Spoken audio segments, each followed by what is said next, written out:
Hey guys, it's Graham. What's cracking? This is not a book review. This is a book industry review.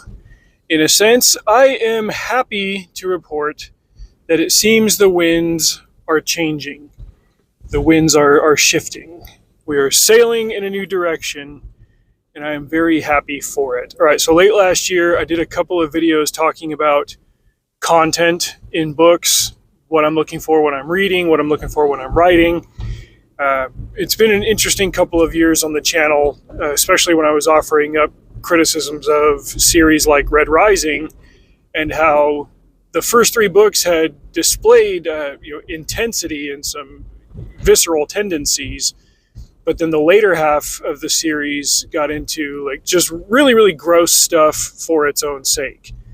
And there's this quadrant of readers, this subsection of readers that like they feel like they're bigger and better and more mature, specifically because they'll read about people getting their guts ripped out and people going to the bathroom in five senses detail, and just like, oh, if there's big nasty stuff in it and I read it, then it means that I'm the biggest and most maturest and grown up boy, and if anybody doesn't like it, then they should go watch Disney Channel. Like the number of times that I got that comment, specifically on my summary video of the Red Rising series, was amusingly impressive.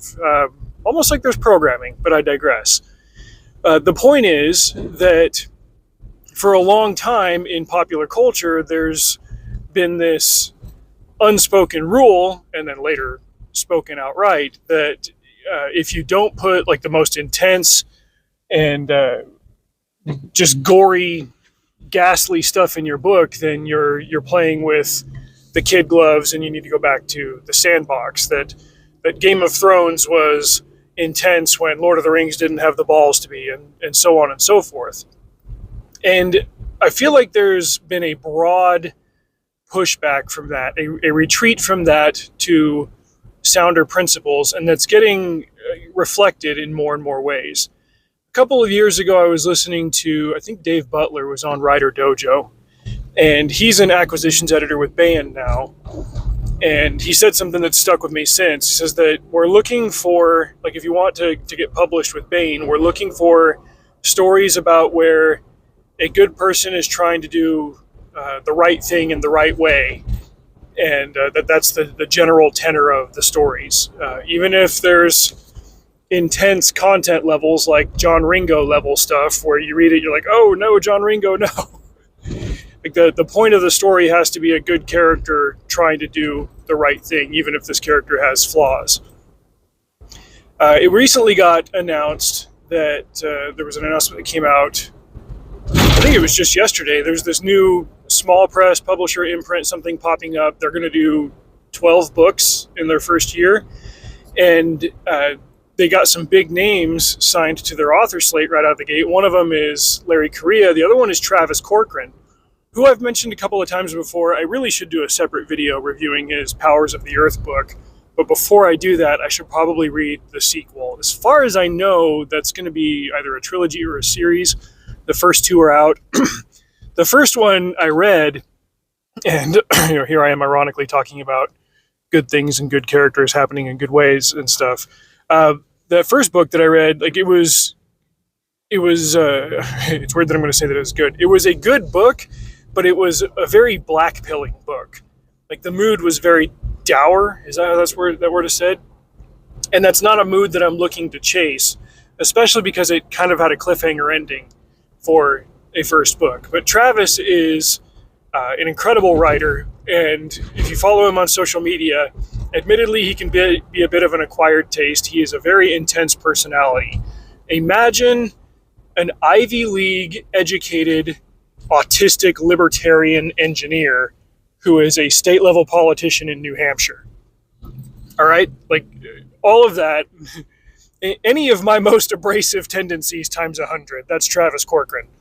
But he's a personality that I've come to admire in recent years, because a lot of the stuff that he was writing out about a decade ago that made me think like, wow, only a crazy person could see the world and think that this stuff is going on. Like, woo, lad, boy, was he vindicated.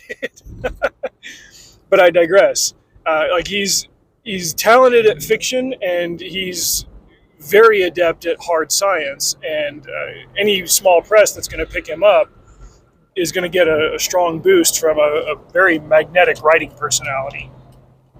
But all of this is relevant because the kind of tagline, the byline, the ethos of this small press is the humans win in the end.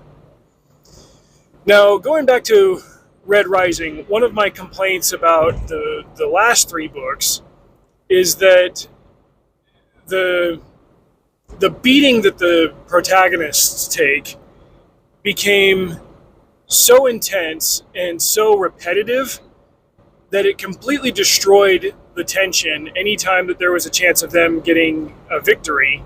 You just knew that, no, they're not going to pull off a W here because they haven't pulled off a W in 1,700 pages. Anytime they get close to something brutal happens. A baby gets nailed to a tree. Somebody gets his head chopped off. Somebody gets reprogrammed so that they can only say the word moo when somebody talks to them. A politician is put into a dog collar and forced to eat human brains. Like, it's always something of that level. There's a little bit of a carrot saying, hey, come and look at this, and you get to the point where you're like, I know I'm not even going to swing for that because I know you're going to take it away. It took the tension out of it.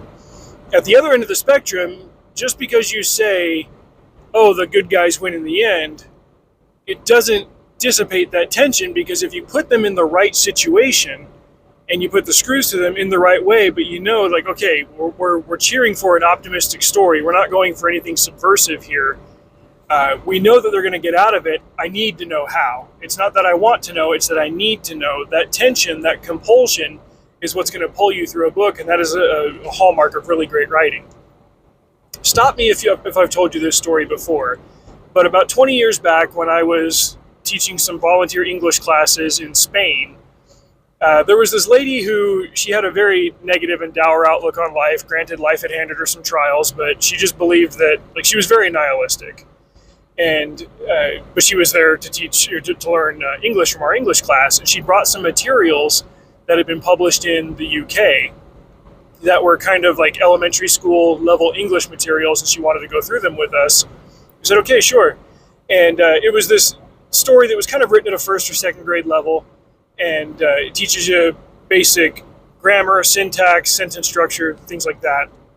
But the story was about this pretty girl who was British, and she's dating this Polish guy in the UK, and his English is bad. And she really likes him. He's really sweet, but there's this British tar who's just a complete punk, and he's like really racist to the Polish guy, and he wants to date the pretty British girl.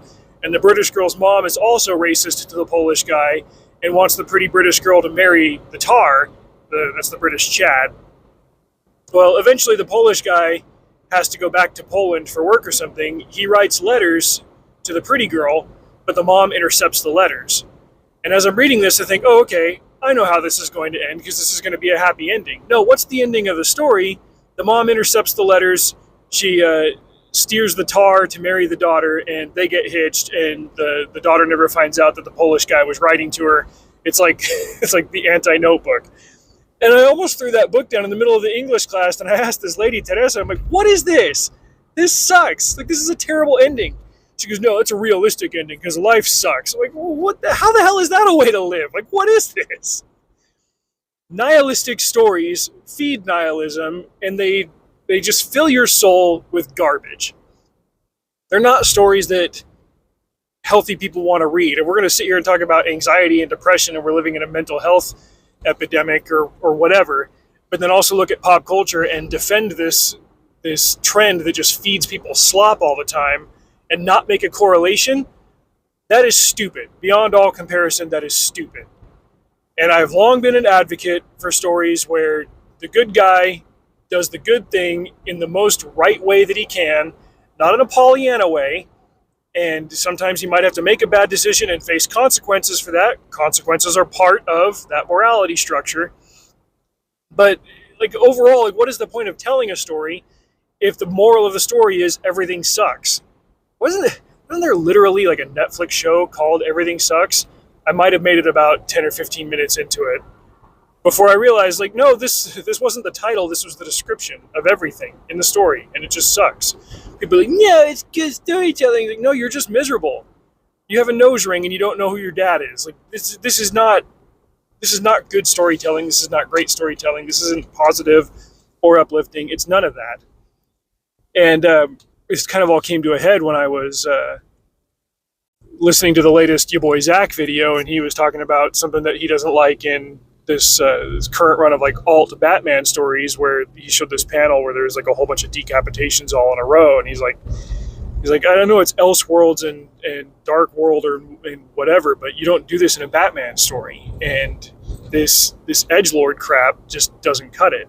And there was a guy in the comments who said something to the effect of, like, most writers don't have the balls to tell a story about a good character, a hero character, or to tell a story in a good way. And it was like, that's the point where we've gotten.